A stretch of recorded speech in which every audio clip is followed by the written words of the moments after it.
نتیجہ کیا ہے کہ یہ نور سے ظلمتوں میں لے جائیں گے، اور پھر انجام کیا ہوگا؟ جہنم میں ہمیشہ ہمیشہ رہنا ہوگا۔ ہم فیہا خالدون، ہمیشہ ہمیشہ نار جہنم۔ آیت ہے، میں متن آیت سے تجاوز نہیں کر رہا ہوں، متن آیت اللہ ہی ولی ہے۔ اچھا یہ بتائیے کہ لفظ ولی قرآن میں کہیں اور بھی آیا ہے کہ نہیں؟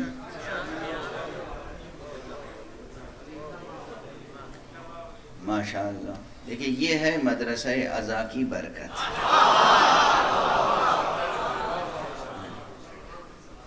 فوراً کم سے کم ایک آیت کی طرف تو توجہ دلا دی آپ نے خود۔ یہی لفظ ولی، واو لام یہی لفظ ایک جگہ اور نظر آ گیا۔ یہ سورہ بقرہ ہے، وہ سورہ مائدہ ہے۔ انما ولیکم اللہ۔ اب یہ انما اور قیامت کی چیز ہے۔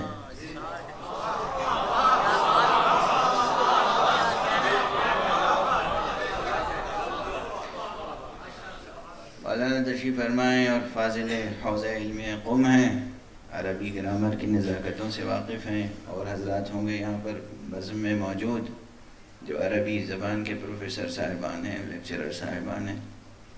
انما کلمہ حصر ہے۔ اب اس کے بعد یہ سوال ہوتا ہے کہ یہ انما لا کر کس حقیقت کو محصور کیا گیا ہے؟ یہ حصار کھینچا گیا ہے کس کے لیے؟ انما حصر ہے۔ اور یہ بھی میرا پرانا جملہ ہے، کراچی میں بھی کہہ چکا ہوں، شاید ملتان میں بھی کہہ چکا ہوں، کہ انما میں تقریباً 5 حرف ہیں۔ الف ہے، نون 2 ہے، مشدد ہے، تو 3 حرف ہو گئے، میم ہے اور الف ہے، 5 حرف ہو گئے۔ یہ انما 5 حرف ہوئے۔ یہ انما یعنی گویا کہ آپ اگر حصر کے مفہوم کی وضاحت کریں تو کہیں گے بس اور بس اور بس اور بس اور بس۔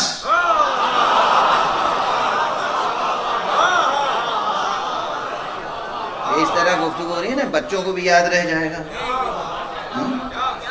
مکتب۔ لیکن اب اتنا بڑا مجمع ہے بحمداللہ، اس میں بعض دانشور ہیں جو ایک جملے میں یہ سمجھ جاتے ہیں کہ میں آخر میں کیا کہوں گا۔ کچھ ایسے بھی ہوں گے جو آخر تک میں جب کہہ چکا ہوں گا تب بھی پوچھیں گے کیا کہہ گئے۔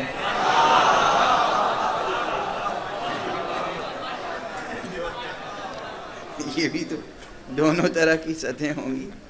تو یہ بچہ بیٹھا ہوا ہے سامنے، بچے بہت سے نونہالان چمن موجود ہیں، تو انہیں کم سے کم یہ یاد رہے، کلمہ حصر اتنی موٹی نحوی اصطلاح نہیں یاد رہے گی، تو انہیں یہ یاد رہے گا کہ 5 بار انہوں نے کہا تھا بس اور بس اور بس اور بس اور بس۔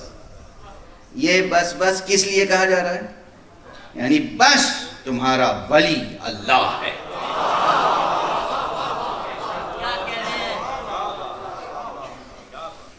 یہ درس مدرسہ حسینی ہے۔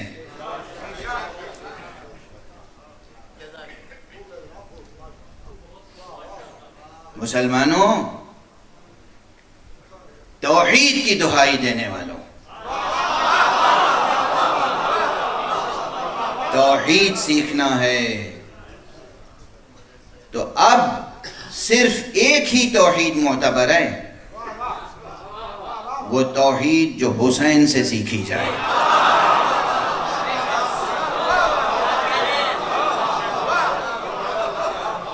یہ غلو نہیں ہے، یہ غلو نہیں ہے۔ ہمارے ساتھ ساتھ چلو۔ بس تمہارا ولی اللہ ہے۔ اس قدر حصر کے ساتھ یہ بات کہی جا رہی ہے تو انصاف کیجئے، یہاں یا اس آیت میں اللہ ولی الذین آمنوا، دونوں جگہ ولی کا ترجمہ کیا کریں گے آپ؟ دوست۔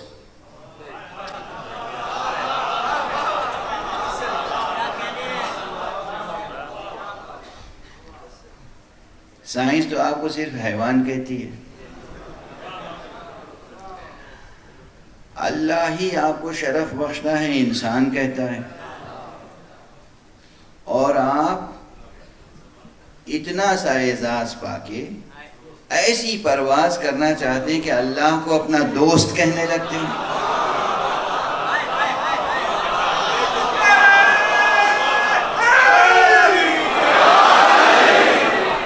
ہوش کے ناخن تو لو، کس کو دوست کہہ رہے ہو؟ وہ خالق بھی ہے، وہ رازق بھی ہے، وہ کریم بھی ہے، وہ عظیم بھی ہے، وہیں سے آئے ہیں، وہیں پلٹ کے جانا ہے، اسی کو حساب دینا ہے، وہی رزق دیتا ہے، وہی سرپرستی کرتا ہے۔ اسے صرف دوست کہہ کے آپ کی عقل آسودہ ہو جاتی ہے۔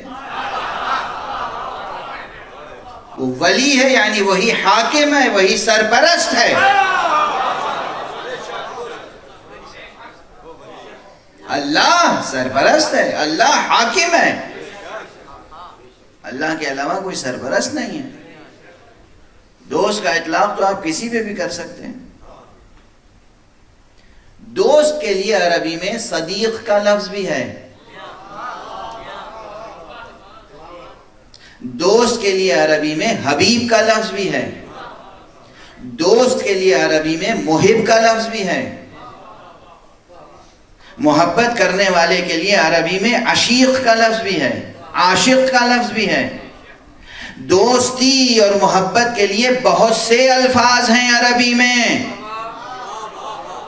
اللہ نے صدیق کا لفظ نہیں استعمال کیا ہے، ولی کا لفظ استعمال کیا ہے۔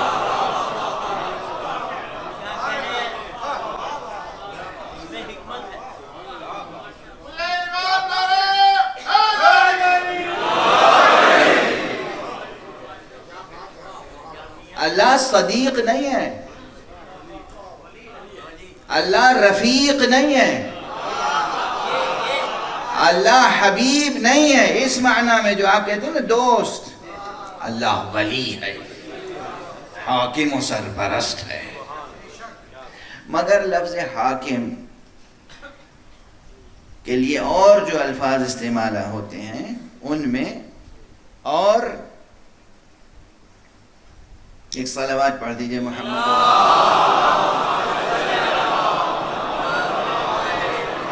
ان میں اور لفظ ولی میں فرق ہے۔ حاکم کے لیے اور جو الفاظ استعمال ہوتے ہیں دنیا میں انہیں نفس انسانی عموماً متنفر ہو جاتا ہے ان سے۔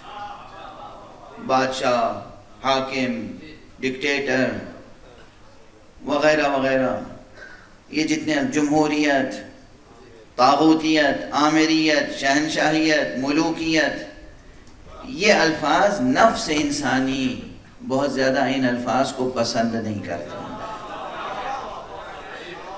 مگر لفظ ولایت اور ولی وہ ہے کہ روح انسانی جذب ہو کے رہ جاتی ہے، روح انسانی جذب ہو کے رہ جاتی ہے، اس لیے اس نے ولی کا لفظ استعمال کیا۔ اور روح مانوس ہے اس لفظ سے، اللہ ولی ہے،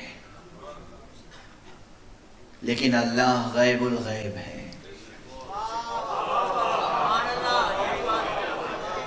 وہاں اس نے مطلقاً کہا اللہ ولی الذین آمنوا یخرجہم من الظلمات الی النور، اللہ ہی ولی ہے ایمان والوں کا۔ اس آیت میں کیا ہے؟ انما ولیکم اللہ، بس تمہارا ولی اللہ ہے۔ اور حقیقت یہی ہے کہ ولایت منحصر ہے ذات حق میں، اللہ کے علاوہ کوئی ولی نہیں ہے مگر وہ جسے اللہ ولی بنا دے۔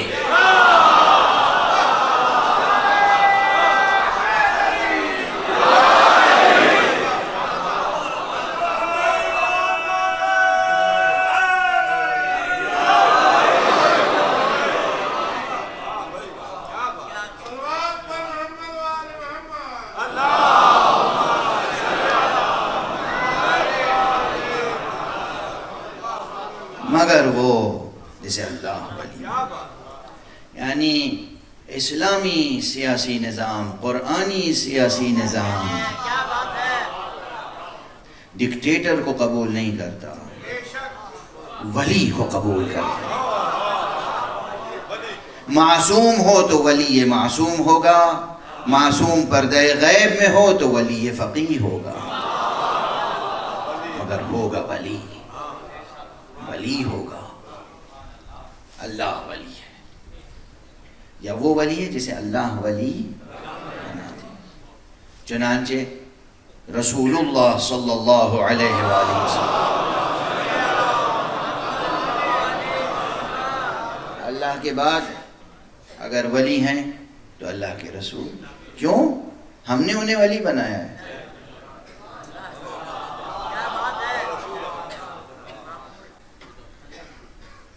اللہ سبحانہ و تعالیٰ نے اعلان فرمایا انما ولیکم اللہ، تمہارا ولی بس اللہ ہے، وَرَسُولُهُ،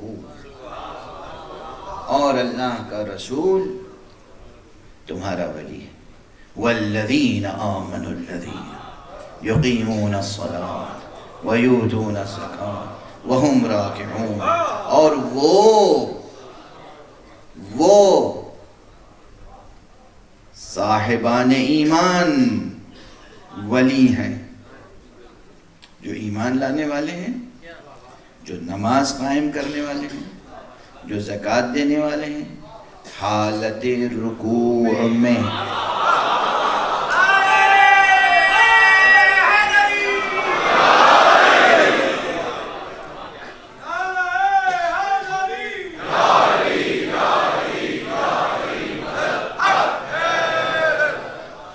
روایات میں، صحیح السند روایات میں، معتبر روایات میں، تاریخ اسلامی میں، تاریخ قرآنی میں یہ ہے کہ یہ آیت اس وقت نازل ہوئی جب جناب امیر المؤمنین علی ابن ابی طالب علیہ السلام نے حالت رکوع میں زکوٰۃ دی۔ اس روایت میں اور اس شان نزول میں کسی شک و شبہ کی گنجائش نہیں ہے۔ جو منکر ہے وہ حتماً کسی نہ کسی طاغوت کا پیرو ہے۔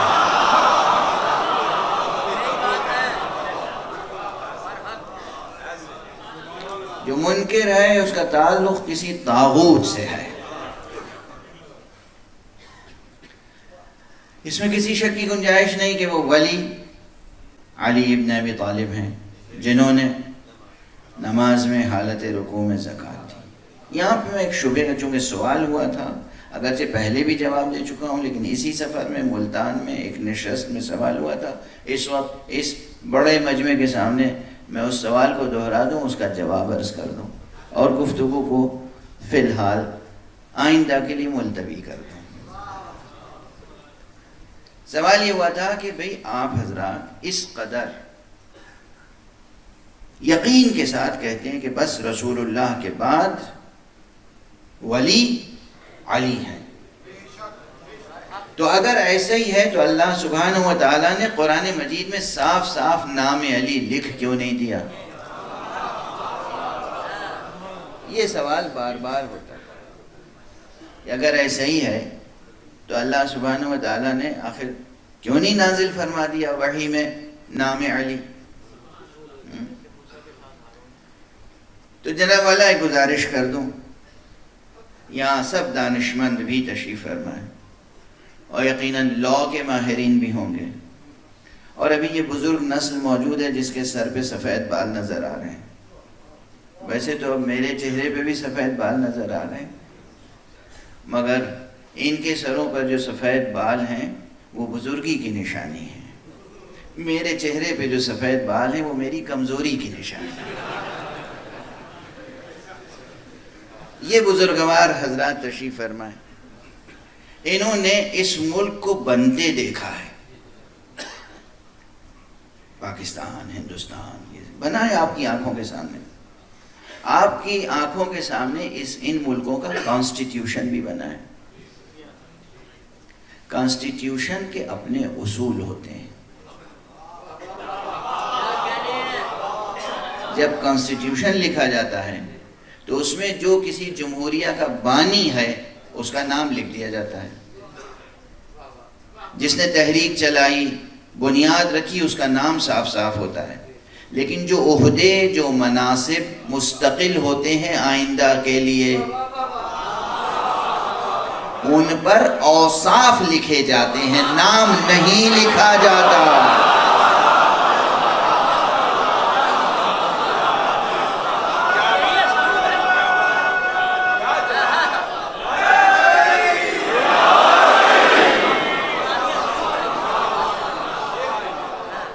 کوالیفیکیشنز لکھی جاتی ہیں.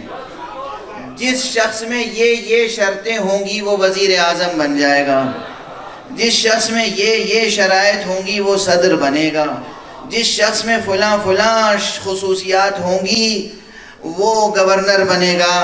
اور ہمارے یہاں جس میں یہ شرائط پائی جائیں وہ اسپیکر بن جائے گا.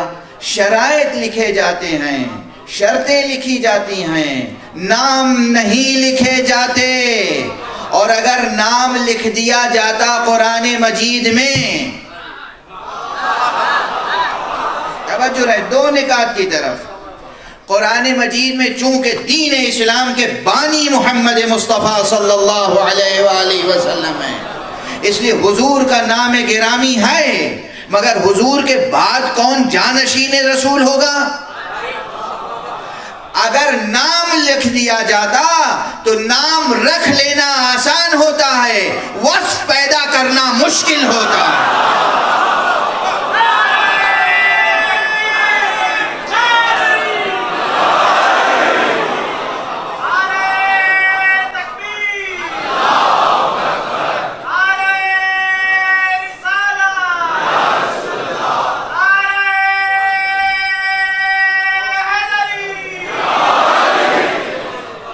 وصف پیدا کرنا، صفت پیدا کرنا، خصوصیت پیدا کرنا مشکل ہے، نام رکھ لینا آسان ہے.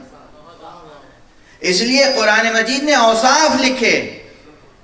اللہ ولی ہے، اس کے بعد رسول ولی ہے، اور اس آیت میں بھی تو رسول کو رسول ہی کہا ہے، نام کہاں لیا ہے؟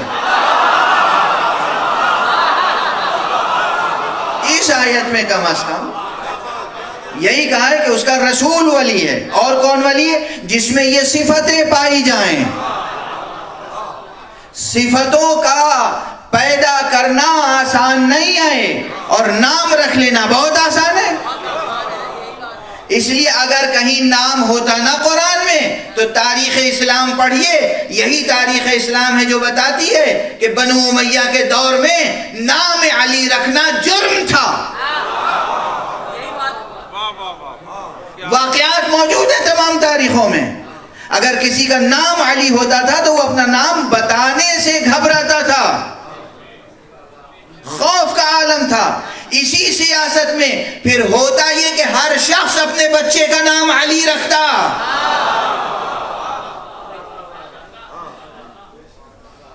اس لیے یہ مطالبہ بیجا ہے کہ نام کیوں نہیں ہے. کانسٹیٹیوشن لکھنے کے تقاضے کچھ اور ہوتے ہیں. بس یہ گفتگو یہاں پہ روک رہا ہوں اور دو جملے کہہ کر مطلب کو ایک منزل تک پہنچا دوں. ولی اس کلمے میں، اس اسم میں جامعیت ہے، بڑی جامعیت ہے. شاید یہ بحث اس سے پہلے میں نے کبھی نہیں کی. یہ جملے جو ابھی کہے نا یہ تو پہلے کہہ چکا تھا، آپ بھول گئے تھے، میں نے دہرا دیے. اب جو کہہ رہا ہوں یہ اس سے پہلے میں نے یہ مطلب اس انداز سے نہیں کہا ہے. مگر وقت نہیں ہے، بس ایک دو جملے سے زیادہ نہیں کہوں گا. حاکم یا اور کوئی لفظ یہ مفہوم نہیں رکھتا، یہ جامعیت نہیں رکھتا جو لفظ ولی جامعیت رکھتا ہے. ظاہری دلاویزی اپنی جگہ، جامعیت اپنی جگہ، دل نشینی اپنی جگہ، اور پھر قرآن مجید کی روشنی میں حق سبحانہ و تعالی کی طرف سے جو ولی ہوتا ہے اس میں تو ایسی جامعیت ہوتی ہے اور ایسا کمال ہوتا ہے کہ یہ ولی صرف ظاہری زندگی تک ولی نہیں رہتا،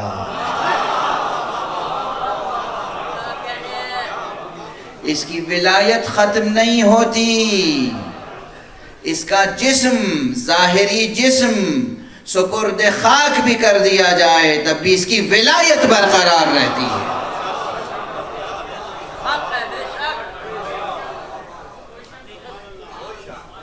اب ظاہر ہے کہ وقت گزر چکا ہے اور میری طاقت بھی تمام ہو چکی ہے، لیکن اس بحث کو پھر یاد رکھیے گا کہ جو اللہ کی طرف سے ولی ہوتا ہے اس کی ولایت ختم نہیں ہوتی، وہ جس طرح زندگی میں دستگیری کرتا ہے،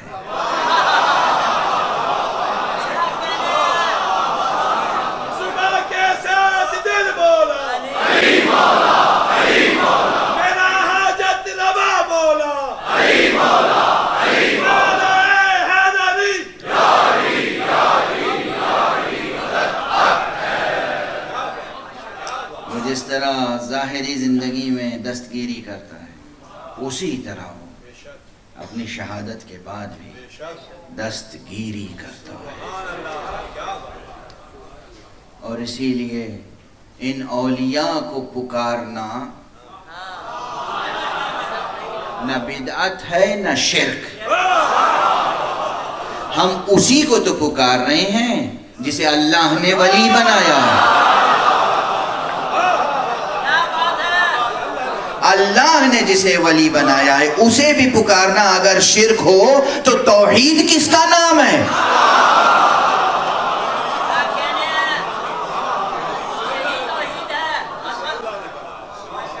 اللہ نے جسے ولی بنایا ہو اسے پکارنا اگر شرک ہو تو توحید کس کا نام ہے؟ توحید نام ہی اس کا ہے کہ جب بھی مشکل درپیش ہو مدد لو تو اس سے مدد لو جسے اللہ نے مدد کے لیے معین کیا ہے، اسے چھوڑ کر کسی اور سے مدد لینا بے شک شرک ہے۔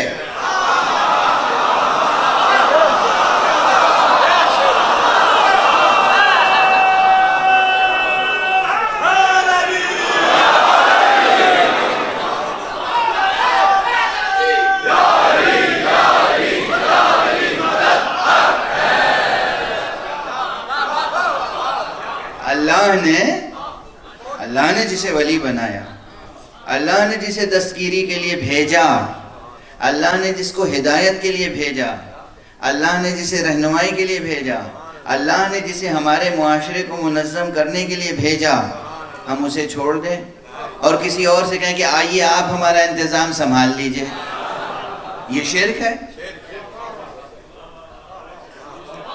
یہ سرکشی ہے، یہ کفر ہے، یہ طاغوتیت ہے، سرکشی ہے۔ اللہ کہہ رہا ہے انہیں ہم بھیج رہے ہیں، ہدایت ان سے لینا، سرپرست انہیں سمجھنا، یہ تمہاری رہنمائی کریں گے، یہ تمہاری مدد کریں گے، یہ تمہیں منظم رکھیں گے، یہ تمہاری سرپرستی کریں گے، ہم نے انہیں سرپرست بنایا، اور آپ کہہ رہے ہیں نہیں ہم انہیں نہیں سرپرست مانیں گے، ہم اپنا سرپرست خود سے بنا لیں گے۔ تو قرآن کی روشنی میں بتائیے یہ طاغوتیت ہے یا توحید؟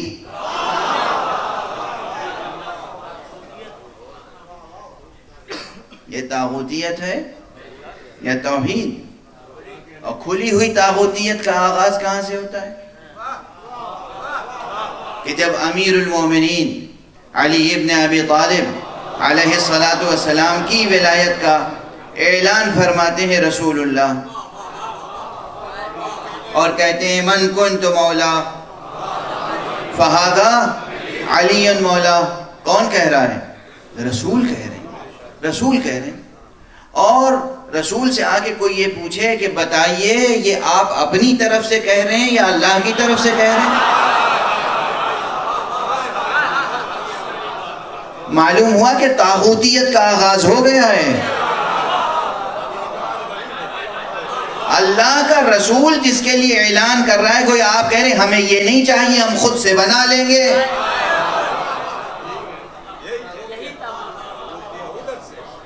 ہمیں آپ کا دیا ہوا نہیں چاہیے. دیکھیے یہ بحثیں کبھی فرسودہ نہیں ہوں گی. یہ ہماری ضرورت ہے، انسانی ضرورت ہے، اسلامی ضرورت ہے. زبان سے رسول نے کہا تو پوچھ لیا یہ آپ اپنی طرف سے کہہ رہے ہیں یا اللہ کی طرف سے؟ کس قدر گستاخی ہے. اور معلوم ہوتا ہے نماز کے لیے اعلان کیا تو کسی نے نہیں پوچھا آپ اپنی طرف سے کہہ رہے ہیں یا رسول اللہ کی طرف. روزے کے لیے اعلان کیا تو نہیں پوچھا یہ آپ اپنی طرف سے کہہ رہے ہیں یا اللہ کی طرف سے کہہ رہے ہیں. حج کے لیے اعلان کیا تو نہیں پوچھا. ولایت علی کے لیے اعلان کیا تو پوچھتے ہیں. اس کے معنی ہے کہ خاص کوئی بغض ہے علی ابن ابی طالب سے.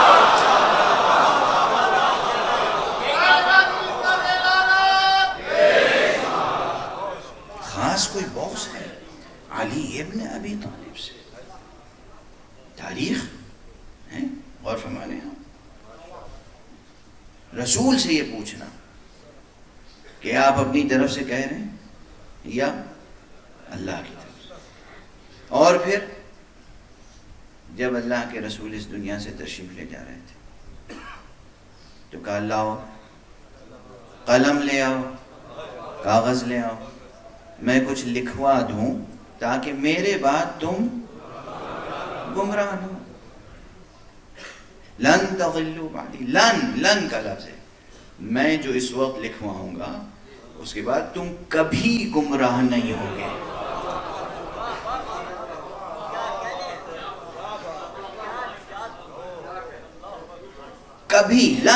کبھی گمراہ نہیں ہوگے. اس موقع پر یہ کہنا کہ ہمارے لیے کتاب کافی ہے.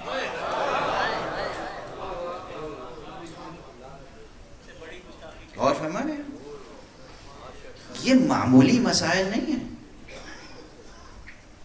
یہ واقعہ وہ ہے کہ جو فکر انسانی اور فکر اسلامی پر کتنے اثرات مرتب کرتا رہا ہے اور کرتا رہے گا. اب وقت نہیں ہے میں ایک جملہ عرض کروں. اگر رسول کی تحریر لی ہوتی تو کبھی گمراہ نہ ہوتے، اور نہیں لی تو لگتا ہے کہ کبھی راہ پر نہیں آؤ گے.